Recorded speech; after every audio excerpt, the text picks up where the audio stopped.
We are currently in the neighborhood of Sutton Place in Manhattan. This building is a concrete building that was originally built in the 1970s. The clients originally renovated and combined 2 apartments together quite a few years ago. So they had been living in this building for a while. And then they came to us and the apartment next door to them was available, so they purchased it and wanted to combine all 3 apartments together. When we first started studying the floor plan, we were originally looking at the more formal rooms, like the formal living room and the primary bedroom having the view of the bridge. We wanted to maximize that view. It was the more ideal view. We were very close to getting approval for the floor plans by the clients.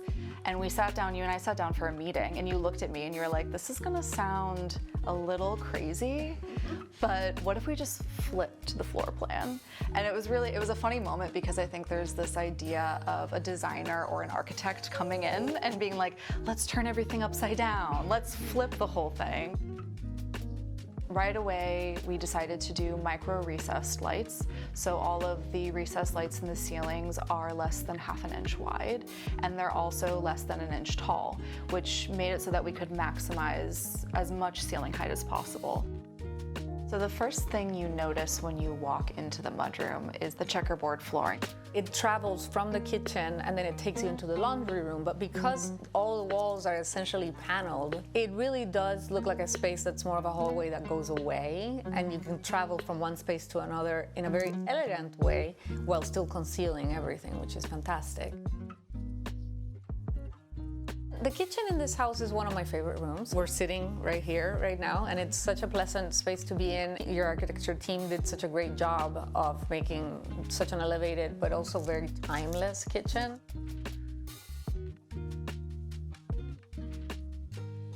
The clients really love to cook. So the first thing was the layout. Storage is extremely important, and I have to say, I think this is the first kitchen I've ever designed without upper cabinets, and yet it still has an incredible amount of storage. We focused a lot on the island, which we're currently sitting at. There are drawers on either side of the island, as well as integrated appliances, and then the seating space at the end, which is their main everyday dining area.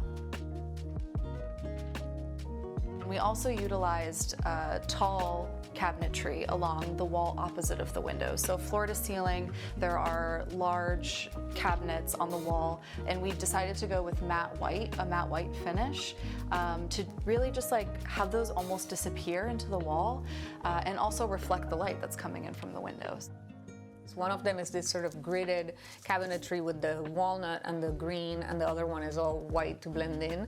And one then travels from the kitchen to the family room, right? So it allows us to tie both spaces together.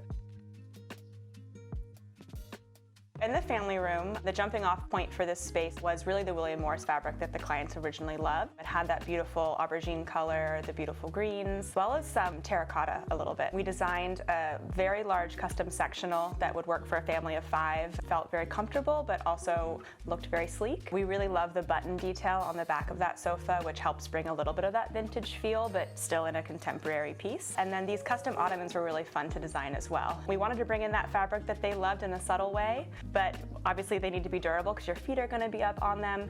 So we did a leather on top that can keep them pristine over time. The dining room is probably one of my favorite ones that we've ever done. One of the photos that we took of it is one of my favorite photos of the whole apartment. That room was so beautiful. It came together very organically, I think, and the art also came together very organically. You know, I think something that was really exciting for us in building this project was we wanted it to have that mid-century feel without feeling like we took it too far. It felt like a set. And so finding the right vintage pieces to accomplish that was really fun from a sourcing perspective.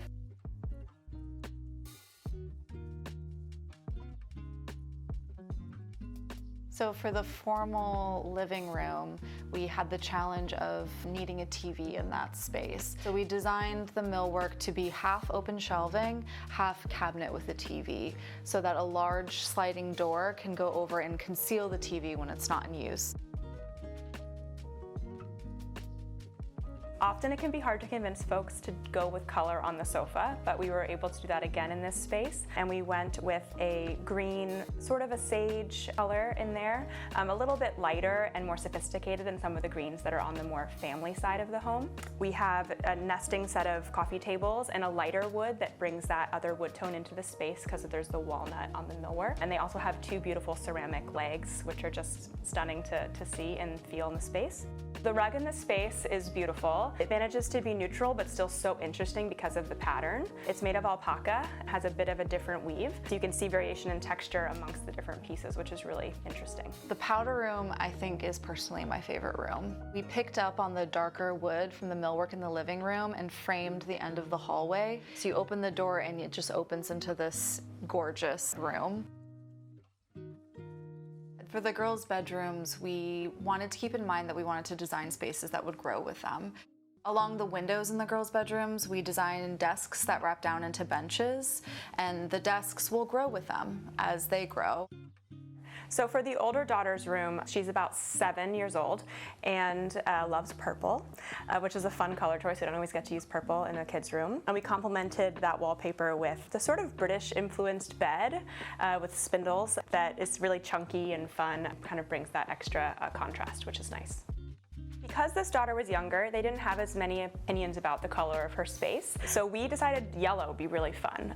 Don't get us wrong, we love a pink girls' room. We do them all the time. Doing something a little different sounded fun. So we leaned into the yellow. We also supplemented with pink to make sure it still felt really feminine. And we really layered a lot of pattern in this space. I have to say, I think the girls' bathroom is a total knockout. I think the amount of color that we used in there, we got to a point where we were designing so much pink and so many different shades of pink and different textures through the floor tile, the tile inside the bathtub nook, and the marble in the girls' shower. We were like, is this too much pink? Or have we gone too far? But we were just like, no, let's just keep going with it. And I think the fact that there are so many different shades of pink really helps. It was so much fun to design.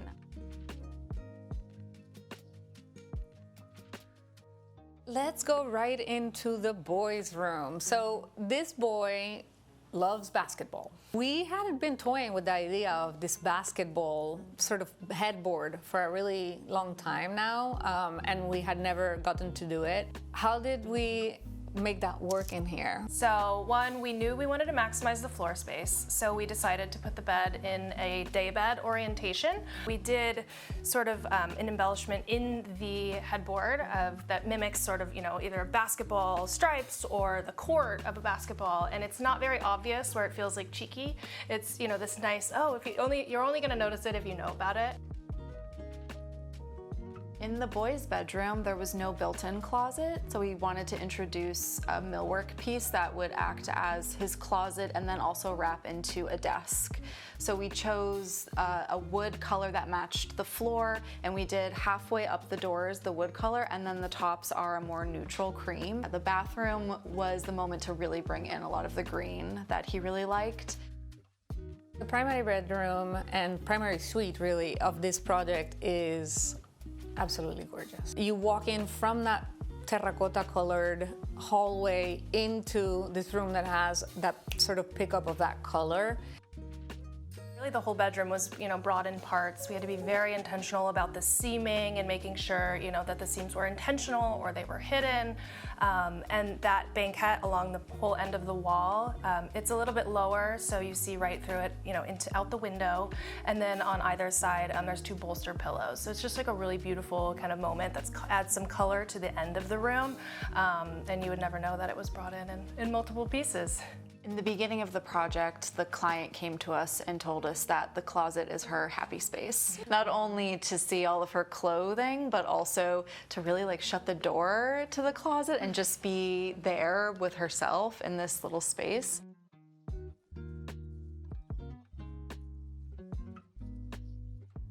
So I know I keep using the word serene, but that was really the word that we were thinking of when we were designing this space. How can we make this room serene and also incredibly impactful? To make it more integrated and monolithic.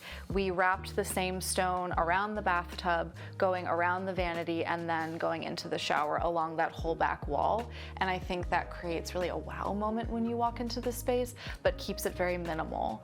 And we picked up on that language for a lot of the details throughout the bathroom. So the lights that are on either side of the medicine cabinets are recessed into the stone, as are the medicine cabinets, so everything is flush. All the details go away, which creates like a very calm space when you're in there.